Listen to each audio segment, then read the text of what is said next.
নেপাল কেঁপে উঠেছে।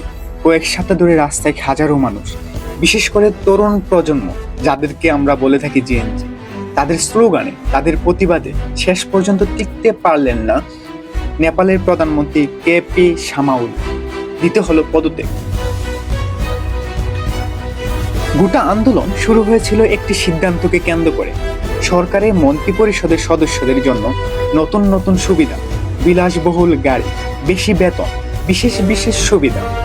কিন্তু দেশের সাধারণ মানুষ তখনও সংগ্রামে, দ্রব্যমূল্য আকাশ ছোঁয়ায়, চাকরি নেই, অনিশ্চিত ভবিষ্যৎ।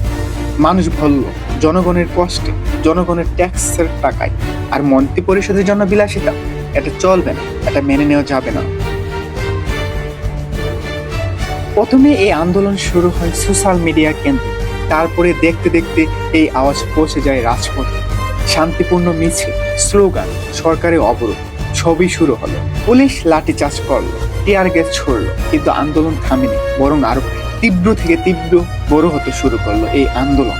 দিন শেষে উনি বুঝলেন এই জনরোষ আর সামলানো সম্ভব নয়। দেশের শান্তির জন্য তিনি পদত্যাগের ঘোষণা দিলেন, আর সেই মুহূর্তে উল্লাসে ফেটে পড়লেন জেনজি ও সাধারণ মানুষ। সোশ্যাল মিডিয়া নেটিজেনরা বলছেন, শ্রীলঙ্কা থেকে বাংলাদেশ, বাংলাদেশ থেকে নেপাল, প্রতিবাদী এই মিছিল অন্য কোনো দেশের উপরে কি আছড়িয়ে পড়বে? যেখানে রয়েছে দুর্নীতি, রয়েছে অবিচার, রয়েছে তরুণদের ক্ষোভ, সেখানে তো জন্ম নিতে পারে নতুন আন্দোলন, যা হতে পারে জেনজির আরেক নতুন রূপ।